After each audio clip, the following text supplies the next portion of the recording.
What's up, guys? It's me again, Christian Rodriguez, and today I wanted to talk about why you need to track your macros, right? And I have a food scale right here because this is what I use, right? Do I use it every time I eat? No, but maybe when I'm home, I eat something. Uh, if it's not like a whole food, then I'll just track the weight. I'll put it into AI. Say I'm eating 50 grams of whatever of something, and it tells me what I AI tells me the macronutrients, at least the estimated. Now, tracking your macros, someone's going to argue with me and they're going to say tracking your macros is not accurate. It's not 100% correct. And I agree with that. It's not 100% correct. But it's more accurate than if you were guessing, right? And I remember one thing that I noticed when I started tracking my macros is I was at zero. I was fit, very active, physically active, and I wasn't gaining any strength. I was just wondering. I began thinking it was genetics. It was like, oh, dude, like it's probably my genetics that's not letting me get stronger, right? Maybe that's really what it is. And I was already thinking, oh, it's that's it. It's um I gotta accept what my body is because I'm not gonna be able to get the strength that I want. And then as soon as I started tracking my macros, I started realizing, oh wait, I'm not eating nearly as much protein as someone who wants to get strong is eating. So of course I wasn't gaining any strength because I wasn't eating nearly as much protein or calories per day. So then I started realizing, oh, let me start eating more. And once I started eating more and I started eating more protein, I started getting far more gains in the gym. I started lifting a lot heavier. I started people started noticing that I was gaining size. And yeah, that was the solution basically. And I've heard Brandon Carter say this because I do love his content on YouTube, but he does say that not every jacked person tracks their macros, but everyone who tracks their macros is a jacked person. And that is so freaking true because if it's not true, what's going to happen? I mean, apologies, I was just rambling there. But seriously, it's true because if it's not true, I mean, if you don't track your macros, right? You're basically leaving it to chance. And when you're leaving it to chance, you're just going to guess. And when you guess, you're not going to guess the numbers right. You might overeat, you might undereat. So, but when you track your macros, you know exactly what you're doing, right?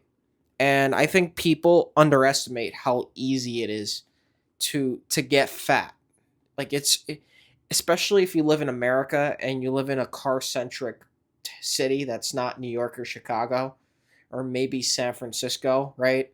If you live outside of those three cities, you probably need a car to get everywhere, right? And you probably rely heavily on Amazon, on food services like Uber Eats, DoorDash, right?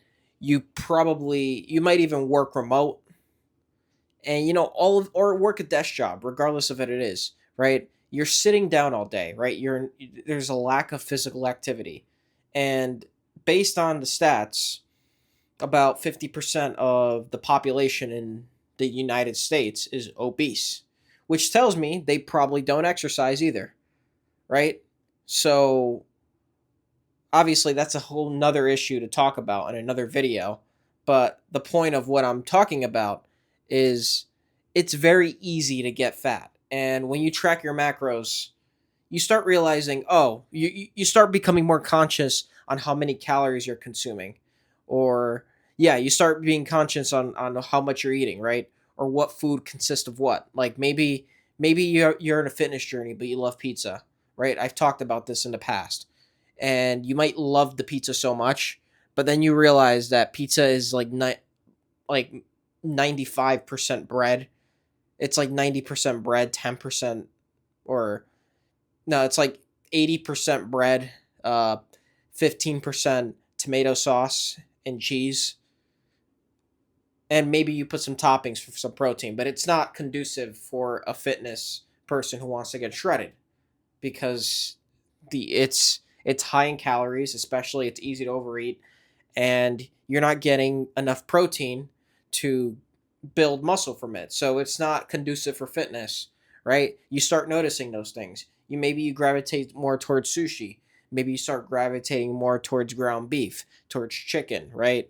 You start gravitating towards those foods because yeah, that's just really what it is. You're not gonna that's those are the things that tracking your macros does. Another thing that it does that I noticed as soon as I started doing it is once I started tracking my macros, I began noticing that I started snacking less, right? And I'm not saying that snacking is bad, but I also think snacking is a big contributing factor to why most people are fat. Think about it. When I track my macros, now I have more friction. First of all, I don't keep shit food in the house for myself because I know if there's donuts in the kitchen, I'm going to eat the donuts. I'm going to eat the cookies. So I don't buy them in the grocery stores. That's part of the battle. But safe there was some rare chance that there were some cookies and some donuts in the kitchen, right? Say there was that rare occasion that there was. All right. So now I would have to track it. Everything that I eat, I track. I got into the habit of doing that. I've been doing it for about a year, and yeah, everything I eat, I track. So now while I eat these cookies, right? While I right before I eat a cookie, I have to put it into my phone.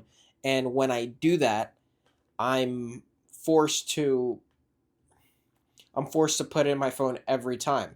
And that adds more friction. So I'm not going to want to snack as much. I'm not going to want to eat as much, especially if I have to keep putting it in. It's going to be kind of annoying. So it discourages me from just randomly snacking on junk, right? And since I've been doing this long enough, I I already know that there's certain foods I want to avoid unless there's a special occasion. I'm not telling you to be robotic, right, and be rigid. Obviously, if there's an occasion, maybe you're at an event, you're at a party, maybe family's visiting you, whatever it is. There's an occasion, there's some pizza. It's fine. Have yourself a slice. What I'm telling you is tracking your macros. You could still track your macros. You could still take pictures of it using AI. That's the point, right? AI has made it easier than ever to track your macros. All you need to do is you don't even need to pay for it either. You can have Claude Code, you can have ChatGPT, you can have Grok, you can have Gemini, you can have all of them on your phone. And then once you start tracking your macros, you take a picture of the food that you have there. You don't even need the scale. I just use it, but you don't even need to use it. You just take a picture of the food and it takes the macros for you, right? So if you get a burrito bowl on Chipotle, you tell it the ingredients, you take a picture of it, and it's going to give you the estimated macros on it. And that's what I do, especially if I forget my scale.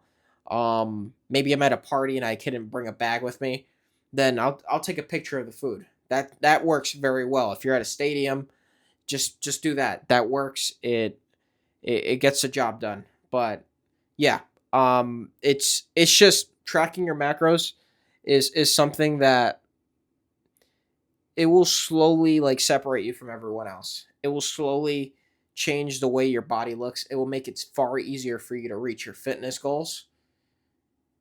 And yeah, you won't overeat as much. You'll have more energy to do certain things, especially if you overeat carbs or sugars.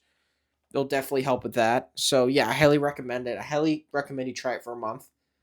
You won't regret it. You might even just keep doing it. And if there's certain things in fitness you've been struggling with, that's a thing that's probably the thing that's holding you back that you don't realize. But yeah, I'm gonna leave it at that. I hope you guys enjoyed the content. I'm gonna keep creating more. Subscribe and take care.